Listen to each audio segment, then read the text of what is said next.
million d'euros, environ 650 millions de francs CFA, la somme que l'Allemagne vient de mettre à la disposition de notre pays. Le ministre allemand des Affaires étrangères en visite dans notre pays donne l'information.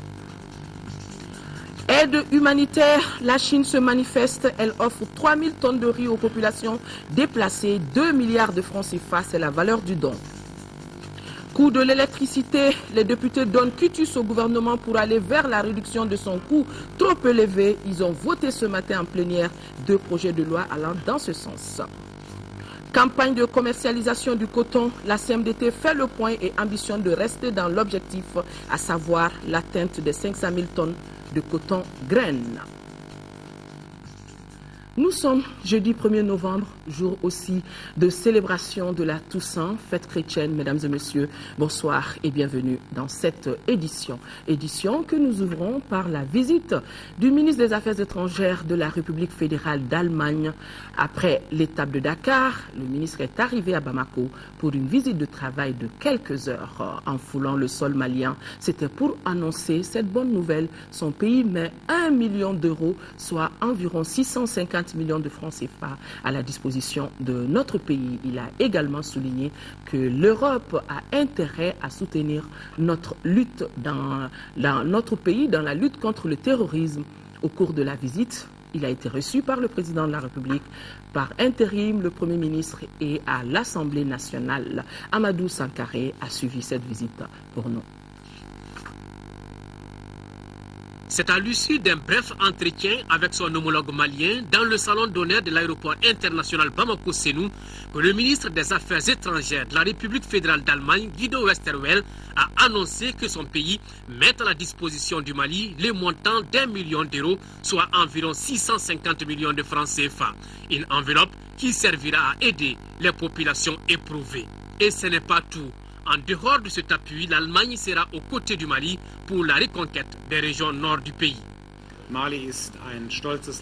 La stabilité du Mali, c'est également très important pour la sécurité aussi chez nous en Europe.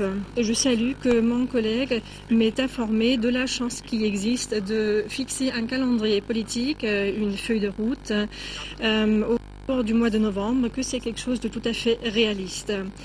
Comme j'ai dit, un processus politique est nécessaire pour que, à terme, une coopération et la stabilité puissent, encore une fois, être rétablies. Nous croyons, comme vous, qu'un processus politique est tout à fait nécessaire. À l'occasion de notre visite, nous allons, encore une fois, augmenter notre engagement humanitaire d'1 million d'euros pour soutenir les populations maliennes. La lutte contre le terrorisme, c'est une tâche que nous devons partager.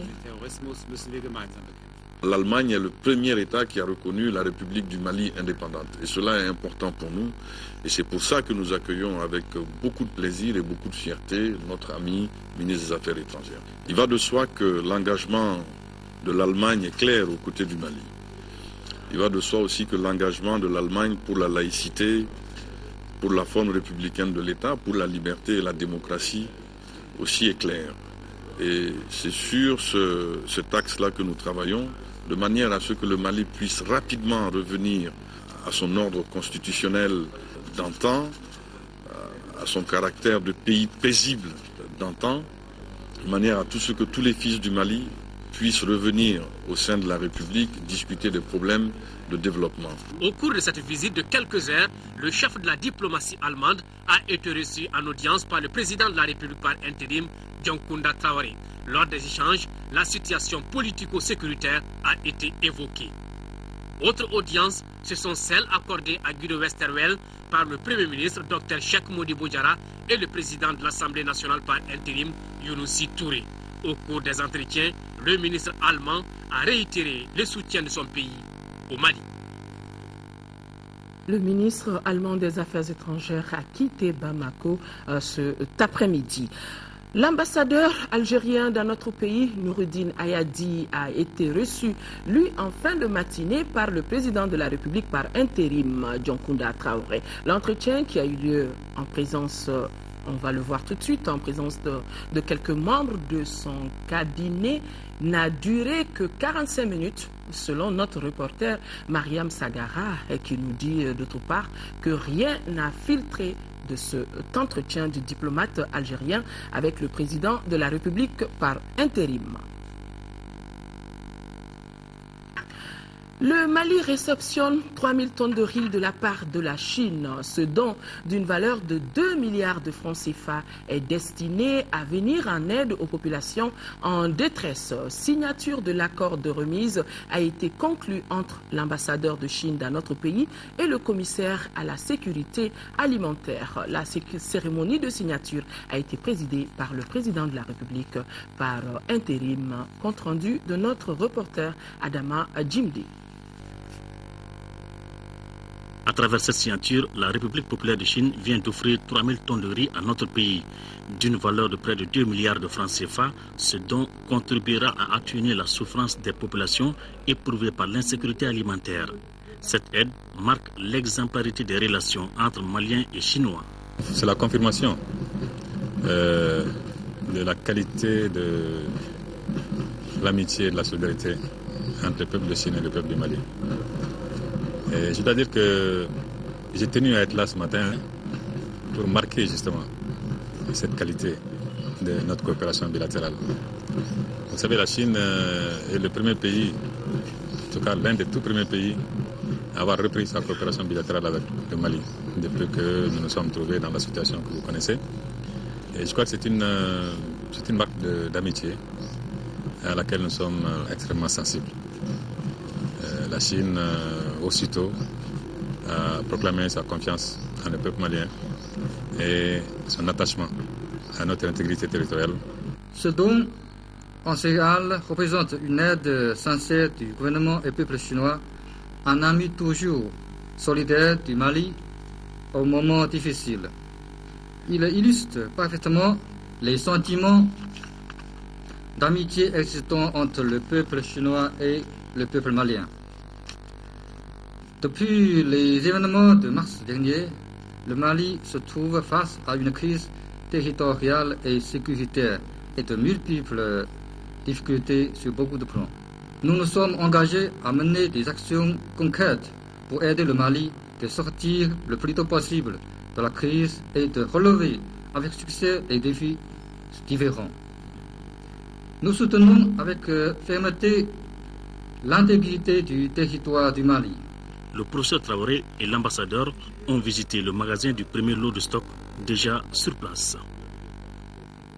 Et ce télégramme de compassion du président de la République par intérim au président des États-Unis, Barack Obama, c'est en proie à une intense angoisse que j'ai suivi le passage notamment aux États-Unis d'Amérique de l'ouragan Sandy qui a causé plusieurs dizaines de morts et d'importants dégâts matériels. En ce moment de deuil et de recueillement, je voudrais au nom du peuple et des institutions du Mali ainsi qu'à mon nom propre exprimer au peuple américain et à vous-même notre solidarité et notre compassion en formulant des prières ardentes pour le repos de l'âme des disparus et un prompt rétablissement des blessés. Je vous prie d'agréer, Monsieur le Président, les assurances de ma très haute considération signées des mains du Président de la République par intérim.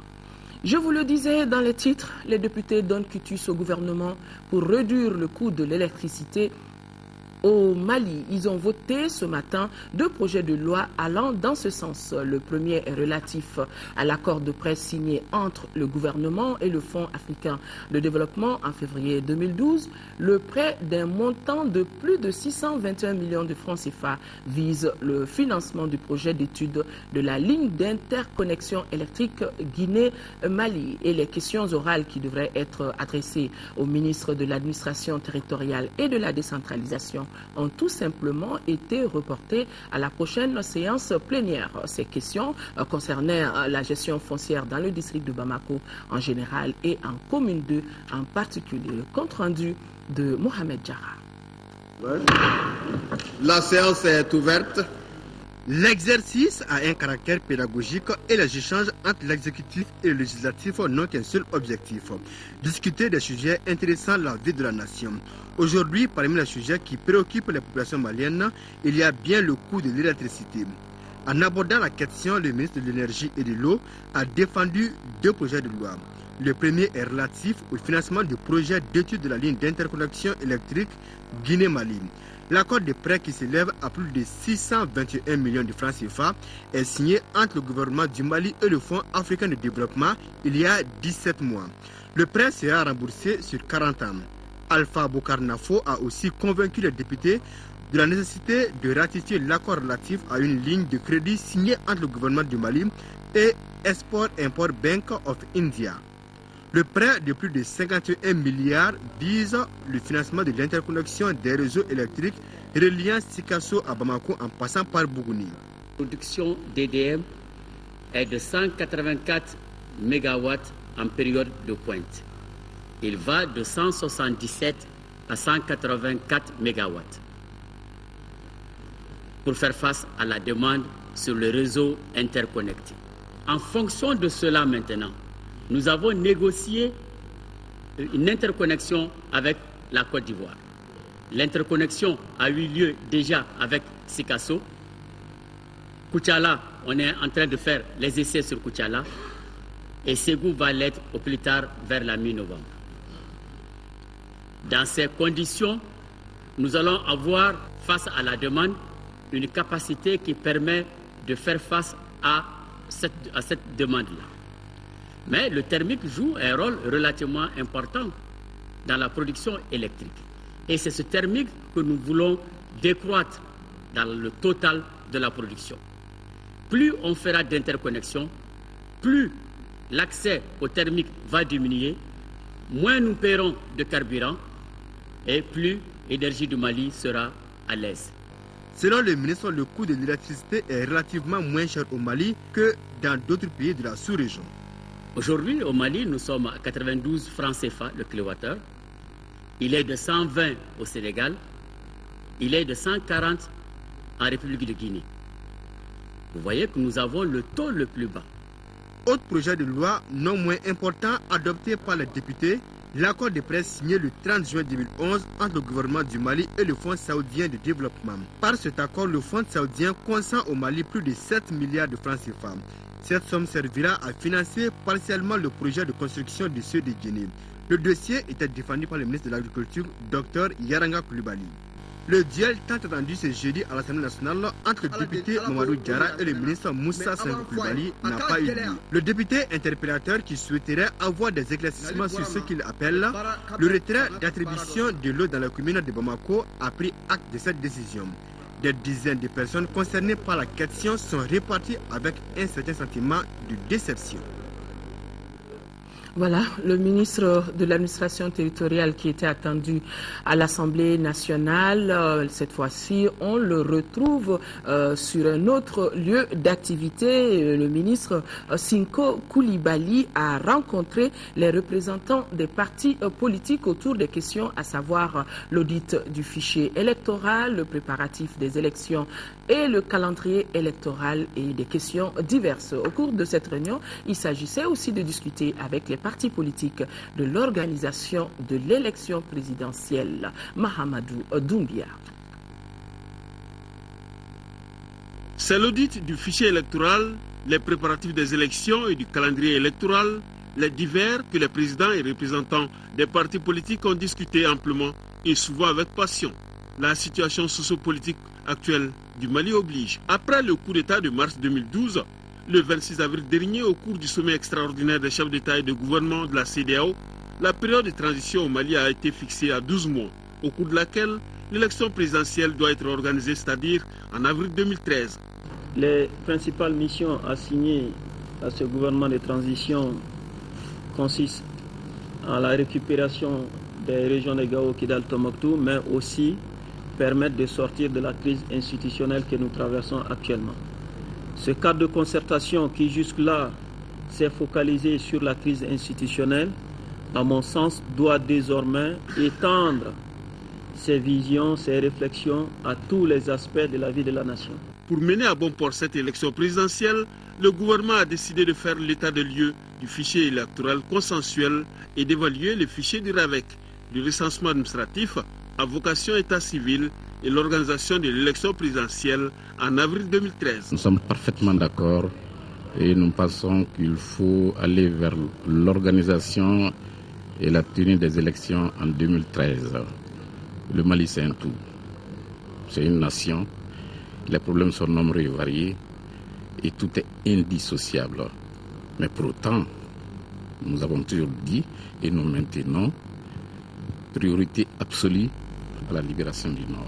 L'organisation et la tenue des élections ne doit pas prendre en otage la libération du Nord, tout comme la libération du Nord ne doit pas nous empêcher de réfléchir à l'organisation et à la tenue des élections. Et nous pensons avec la volonté politique, c'est possible de tenir les élections entre avril et juin. Si le ministre dit qu'il peut tenir les élections en avril, c'est qu'il est sûr que le pays sera libéré avant avril.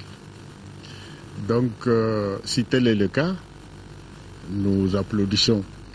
Et si le pays est libéré en décembre, on peut dire qu'on peut faire les élections en avril parce qu'il faut quand même un minimum de temps pour que l'administration reprenne dans ces régions, pour que la sécurité reprenne dans ces régions. Le ministre de l'administration territoriale et de la décentralisation, Moussa Sinko Koulibaly, se veut neutre et prêt à réussir vaille que vaille ces élections. Le fait qu'on a accepté que nous ayons l'initiative de tout ce qui s'est fait ici, puisque la balle est désormais dans notre camp, je pense que rien ne nous empêchera, rien ne doit nous empêcher désormais de réussir toutes ces missions pour 2013. Absolument rien. Puisque les autres disent, ils l'ont exprimé, ils sont prêts à nous accompagner. Et je pense que le souhait de la majorité des Maliens, c'est de résoudre rapidement et de voir la paix revenir rapidement au Mali et de sortir rapidement de cette période d'exception. Actuellement, avec la mobilisation de la communauté internationale, les élections peuvent bien se faire en avril 2013. Inutile de prolonger la souffrance des populations qui ont déjà attendu très longtemps avec, dans leur chair, leur souffrance, notre humiliation. Fin du pèlerinage 2012. Les pèlerins de la filière gouvernementale sont arrivés. C'était ce matin à l'aube sur les 1535. Près de 500 ont pu arriver sur Bamako. Tous à l'unisson ont prié pour la reconquête des régions occupées d'une part et d'autre part prié pour une paix durable et dans notre pays et dans le reste du monde. À leur descente d'avion, ils ont été accueillis par des membres du gouvernement. Notre reporter Alpha Mega était présent à l'aéroport de Bamako, c'est nous. Il était 0h06 ce jeudi 1er novembre 2012 quand le Boeing 747 de la compagnie Nasser s'est immobilisé sur le tarmac de l'aéroport de Bamako-Senou. À son bord, près de 500 El Hajj et Hadja, tous de la filière gouvernementale qui viennent ainsi d'accomplir le 5e pilier de l'islam. C'est une épreuve qui est dure quand même, mais qu'il est bon de vivre. Ça s'est bien passé. Nous remercions le bon Dieu. Pour cette année 2012, ils sont au total 1535 pèlerins, dont plus de la moitié sont des femmes. Ce grand regroupement de la Oumma islamique à Djeddah s'est déroulé dans un contexte particulier. Après 4 semaines et demie de séjour en Arabie Saoudite, nous constatons de visu que tout s'est bien passé. Avant de partir, nous avions demandé aux pèlerins de faire beaucoup de bénédictions pour le pays, de prier pour le pays, de prier pour tous les Maliens, de prier pour le retour de la paix. L'une des premières choses. Oui, tout le monde a fait des bénédictions pour le Nord Mali, pour l'ensemble de l'Afrique d'ailleurs. Nous avons fait des bénédictions pour le Mali, pour que la paix revienne, pour que l'intégrité soit recouvrée. Pour le ministre en charge du dossier, dans l'ensemble, tout s'est bien déroulé en attendant de tirer le bilan. L'arrivée commence bien et je sais que pendant le séjour, on a eu des échos favorables et cela me permet de dire que dans l'ensemble, je pense que tout s'est très bien passé.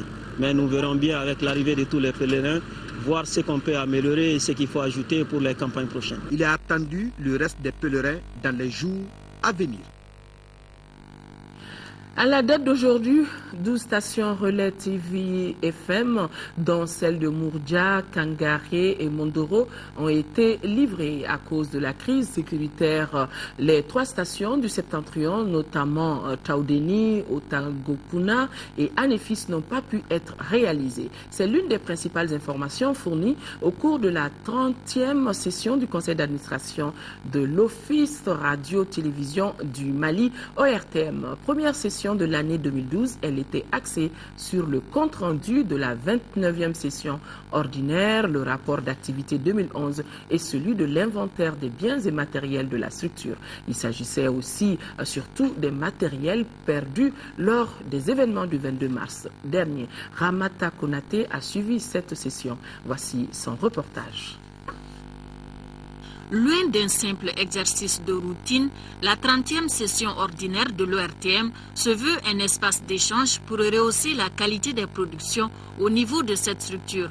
Voilà pourquoi les administrateurs de l'Office ont bien voulu jeter un regard rétrospectif sur les activités de l'année 2011. Parmi les réalisations, on retient la création de la TM2, la nouvelle chaîne de télévision de la passion du service public, entièrement numérisée avec des technologies de dernière génération. À noter également la réception de 3 quarts vidéo et la réalisation de plusieurs stations relais TV-FM. À la date d'aujourd'hui, 12 stations ont été livrées.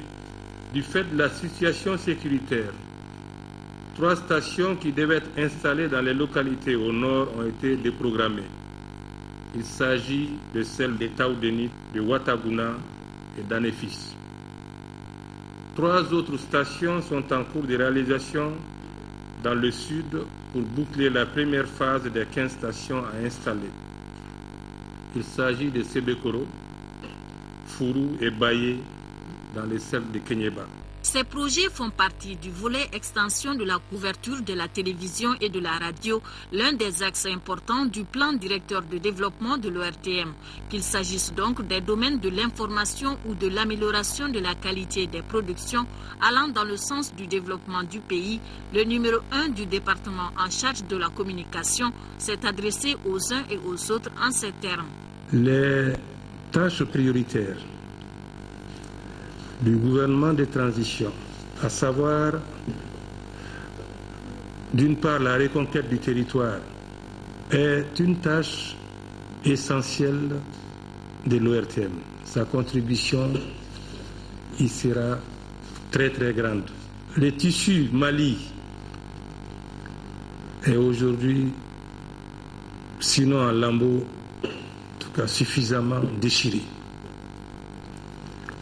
L'organe ORTM jouera un rôle essentiel dans la reconstitution du tissu social, dans la réunification du peuple du Mali, un et indivisible.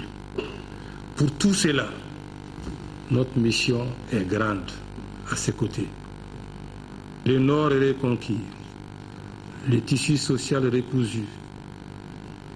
Arriveront très prochainement, nous le souhaitons, les élections générales, législatives et présidentielles. Là encore, le rôle de notre outil commun n'est plus à évoquer. Son rôle y sera encore davantage plus grand.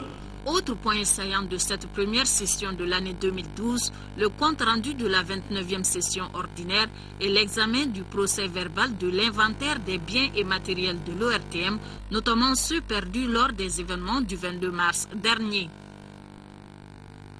Je vous le disais dans les titres, le coton mobilise les acteurs de la filière. C'était ce matin à l'hôtel Laïco sous la présidence du président directeur général de la CMDT. La réunion a porté sur le bilan de commercialisation de la campagne 2012-2013. La compagnie malienne de développement des textiles se donne comme objectif d'atteindre pour cette même campagne 500 000 tonnes de coton graines. Nyanya Aliou Traoré. La production de coton-graine au compte de la campagne agricole 2011-2012 a atteint 445 000 tonnes, une nette progression par rapport à l'année dernière. Pour cette année, c'est-à-dire la campagne en cours 2012-2013, la compagnie malienne de développement des textiles CMDT table sur les 500 000 tonnes de coton-graine et 2 000 tonnes de céréales sèches. Ces chiffres permettent non seulement de garder espoir, mais montrent surtout, à souhait, la bonne physionomie de la compagnie. Nous sommes aujourd'hui réunis tous les acteurs de la filière cotonnière du Mali dans le cadre d'une réunion habituelle pour un bilan de la campagne 2011-2012, comme vous le savez, qui a été une grosse campagne pour notre pays, une campagne de 445 000 tonnes de coton et plus d'1 500 000 tonnes de céréales. Nous allons faire le bilan de cette campagne, faire une analyse critique au plan de la production agronomique, industrielle et commerciale.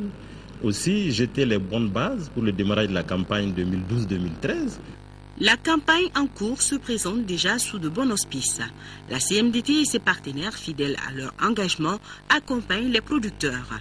Parmi les mesures enclenchées pour obtenir un bon résultat, le démarrage du paiement coton a commencé auprès des producteurs. Ce matin, je suis en mesure de confirmer que ces opérations de paiement ont déjà démarré depuis 3 jours sur l'ensemble de la zone. Les premiers virements sont effectifs, donc on le confirme aujourd'hui. Tous les cotons disponibles seront payés à bonne date. Pour le mois de novembre déjà, nous envisageons un programme de paiement pour 30 milliards de francs CFA. Nous pensons que la situation de notre pays aujourd'hui nous oblige à prendre les meilleures dispositions pour sécuriser cet excédent céréalier. Et il n'y a pas meilleur moyen de sécuriser cet excédent que de payer les producteurs de coton à bonne date. Présents à la cérémonie d'ouverture, les présidents de l'interprofession du coton, de l'APECAM et de l'Union des producteurs de coton ont réaffirmé leur soutien à la CMDT. Tous ont prié pour un Mali uni et florissant. Restons avec le coton pour dire que la salle de conférence de l'hôtel Olympe abrite depuis ce matin les travaux du Conseil national des parties prenantes du projet Better Cotton Initiative of Mali, organisé par l'Association des producteurs de coton africains en partenariat avec la CMDT. La session regroupe les représentants des pays membres de l'APROCA et les partenaires du Burkina Faso et du Sénégal. Compte rendu Nando Dambélé. Ils sont plus d'une trentaine de participants du Burkina Faso, du Sénégal et bien sûr du Mali à prendre part à cette première session du Conseil national des parties prenantes du projet Better Cotton Initiative. Issus des structures intervenant dans la mise en œuvre du projet, ils vont faire une évaluation à mi-parcours après 3 ans d'existence. Ça va être l'occasion aussi de pouvoir situer les points qui méritent d'être beaucoup plus améliorés afin que la phase suivante puisse être une phase qui permettra à la CMDT d'arriver à bon port, à régler définitivement ces préoccupations. Le projet a commencé en 2010. Aujourd'hui, on a appelé tous les partenaires pour faire le bilan de ce projet parce que le projet devait finir en décembre. On a demandé une prolongation de 2 ans, mais de toutes les façons, pour que la confiance entre nous et les bailleurs, il faut faire toujours le bilan des projets. Le Conseil national des parties prenantes est l'organe au niveau national chargé de donner les orientations du projet. Les objectifs et la démarche de ce projet, qui est d'une importance capitale pour l'épanouissement de notre agriculture, cadre parfaitement avec la vision que notre pays a de la culture du coton, en particulier de l'agriculture en général. Pour la campagne 2012-2013, le projet Better Cotton Initiative va travailler directement avec 22 212 exploitants sur une superficie de 69 331 hectares. L'actualité en 4e région, environ 3 milliards de francs CFA. C'est le coût d'un nouveau programme de Care International qui vient d'être lancé à Ségou. Ce programme Femmes et Agriculture concernera 25 communes vulnérables des régions de Ségou et de Mopti. Le point avec Kandesila. Pour une agriculture rentable dans un contexte de sécurité alimentaire et de développement économique durable, ou optant pour l'agribusiness. Ce sont quelques slogans qui ont mobilisé en 4e région les femmes rurales de Ségou et de Mopti ainsi que les autorités régionales. L'initiative s'inscrit dans le cadre du programme Sécurité alimentaire et adaptation au changement climatique de CARE International. L'initiative Nyeleni ambitionne d'une part l'amélioration et la mise en échelle de modèles réussis au sein des programmes de CARE et d'autre part l'influence des débats et du dialogue politique sur les questions des femmes en agriculture à l'échelle locale, nationale et mondiale. Le programme concerne 39 000 femmes âgées de 15 à 49 ans dans les régions de Ségou et de Mopti et 35 000 enfants. Il s'agit de mettre à la disposition de ces groupes cibles des moyens essentiels de production pour améliorer leur statut social et économique. Au regard de l'importance de ce projet dans les orientations stratégiques du secteur agricole, je voudrais profiter de l'occasion pour vous rassurer de notre entière disponibilité pour vous accompagner dans sa mise en œuvre correcte. Notons que pour la mise en œuvre de ce programme qui dure 5 ans, 4 ONG sont retenues. Amapros et Assaf pour la région de Ségou, Yaktou et Grat pour celle de Mopti. Le coût total du programme est d'environ 3,5 milliards de francs CFA, financé par la fondation Bill et Melinda Gates. Séjour très chargé pour le président fondateur de la marque Ernest. Malamine Koné était hier à Bougouni, dans la capitale du Bani Monontier. Il a remis des équipements sportifs, 1 million de francs CFA à l'équipe sportive de Bougouni, un geste qui permettra à l'US Bougouni de mieux préparer les compétitions africaines. Le PDG d'Ernest a également construit une nouvelle mosquée à Mina. Envoyés spéciaux à Toumani Diabaté et Bourama Traoré. Journée de grande mobilisation à Bougouni. Tout Bani Monontier attendait ce mercredi Malamine Koné, le président fondateur de la marque Ernest. De l'entrée de la ville au complexe culturel Siraba-Toukola, le PDG de MK Promotion s'est offert un bain de foule. Le patron d'Ernest n'est pas venu les mains vides. Il a apporté à l'Union sportive de Bougouni d'importants équipements sportifs et une enveloppe d'1 million de francs CFA. L'équipe féminine de Bougouni et les supporters se sont également partagés 400 000 francs CFA. De quoi réjouir les dirigeants de l'USB. Cet équipement dont vient de nous gratifier Malamine Koné Ernest est comme une bouffée d'oxygène. Une bouffée d'oxygène pour qui sait l'environnement de l'Union sportive de Bougouni qui a évolué au niveau cercle. Donc ces équipements et cette gratification pécuniaire d'1 million nous va tout droit au cœur et encore une fois de plus, c'est une bouffée d'oxygène qui va servir de tremplin pour le plus grand défi qui nous attend, à savoir les compétitions africaines, la Coupe CAF. Après Bougouni, le PDG d'Ernest est arrivé à Niena, son village natal. Ici, Malamine Koné a construit une nouvelle mosquée à plusieurs dizaines de millions de francs CFA. Un acte hautement symbolique qui permet aux musulmans de Niena d'accomplir dans les meilleures conditions leurs devoirs religieux. Et les bénéficiaires ne peuvent que s'en féliciter, pour qui le geste du fils de terroir doit faire tache d'huile.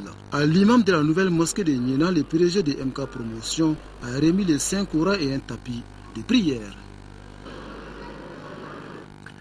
Suite à la mauvaise pluviométrie de 2011-2012, l'ONG internationale Oxfam a procédé au transfert monétaire direct à plus de 2000 ménages dans la commune de Gori et de Guidimé. C'est dans le cercle de Yélémané, dans la région de Kaï, où nous retrouvons le point de Jafar Haïdara. Dans le cadre de sa réponse d'urgence à la crise alimentaire et nutritionnelle dans la région de Kaï, l'organisation internationale Oxfam a initié le programme du transfert monétaire direct pour permettre à quelques 2000 ménages vulnérables des communes de Gori et de Guidimé dans le cercle de Yélimane de couvrir leurs besoins essentiels. J'avais faim. Avec l'argent que j'ai reçu, j'ai acheté du riz, de l'arachide et de la viande et en plus du poisson. Maintenant, je n'ai plus faim. Nous avons tous bien mangé dans ma famille. Je remercie les donateurs. Le programme couvre 3 mois. En août et en septembre, chaque ménage a reçu 33 000 francs CFA par mois et 50 000 francs CFA en octobre. Cela dans le cadre d'un partenariat entre Oxfam et l'Office humanitaire de la communauté européenne. L'objectif de la distribution, c'est pour permettre à la population de pouvoir améliorer sa consommation alimentaire et augmenter le nombre de repas par jour. On constate que plusieurs bénéficiaires ont pu augmenter le nombre de repas par jour, donc ont changé de comportement en termes de gestion du budget familial et aussi donc commence par, je dirais, varier l'alimentation pour prévenir la malnutrition, tout ça. Le programme Oxfam à Caille vise à soutenir la sécurité alimentaire et les moyens d'existence dans les communautés vulnérables pendant la période de soudure, en touchant 10 650 ménages, soit 85 200 personnes sur les 6 mois prochains. Il faut rappeler que le programme touche actuellement 36 200 personnes.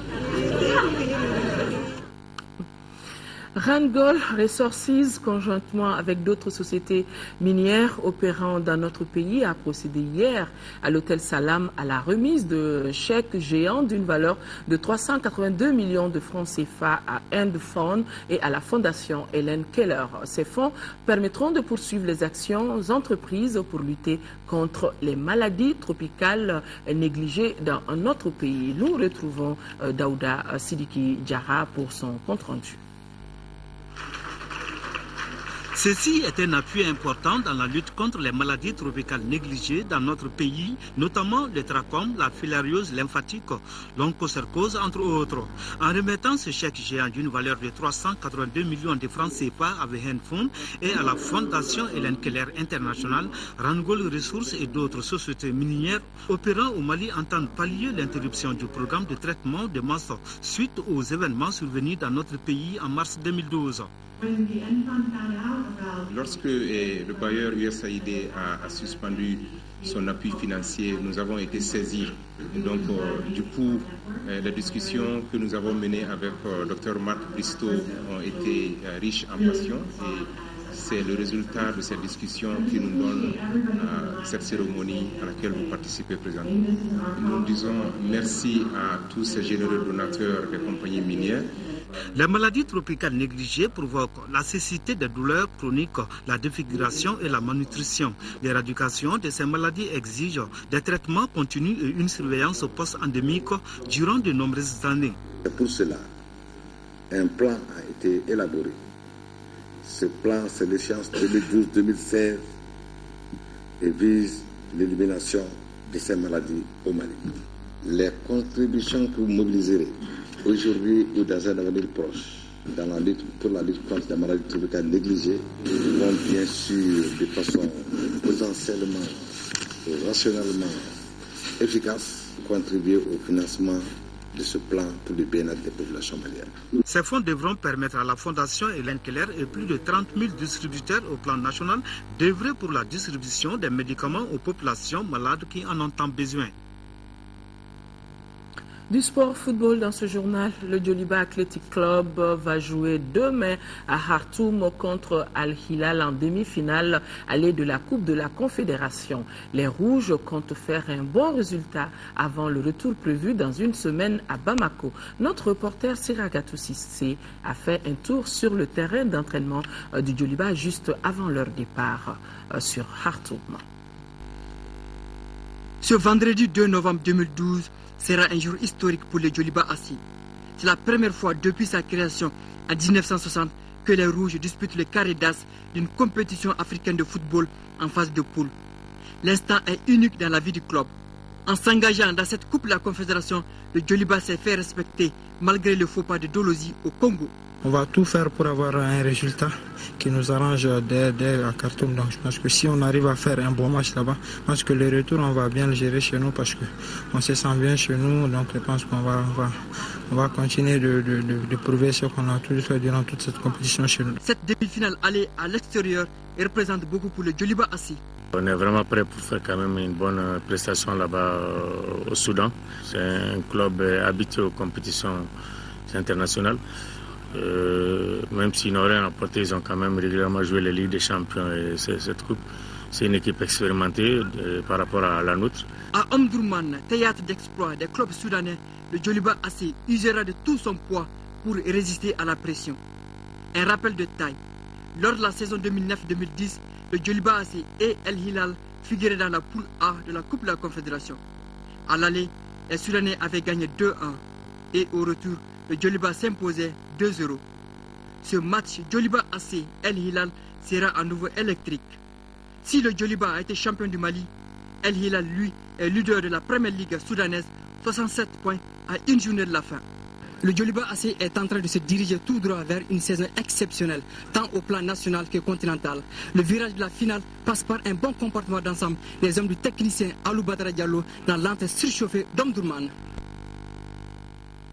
Siragatou Sissé, Khartoum, c'est au Soudan. Donc, le Djoliba Athletic Club va jouer demain. Ça sera aux environs de 17h en direct sur votre télévision nationale. L'autre demi-finale mettra aux prises dimanche les Congolais de l'AC Léopard aux Soudanais d'El Mérique. C'est avec ce mot de sport que prend fin ce journal. Juste de vous signaler, nous sommes jeudi, l'interview de la semaine reçoit ce soir Malamine Koné, le président fondateur de la marque Ernest, présentement en visite dans notre pays. Une émission réalisée par Yaya Konaté, émission à suivre juste après la page météo, et l'information reprendra ses droits demain 10h, 13h. Ça sera une présentation de Sira Bachili, et s'il plaît à Dieu, je me ferai le plaisir d'être là sur le même plateau 18h, 20h pour d'autres informations. Merci de votre fidélité, et d'ici là, restons de cœur et d'action avec nos compatriotes des régions du Nord vivant sous occupation, Gao, Kidal, Tombouctou. On ne les oublie pas. Excellente nuit à tous.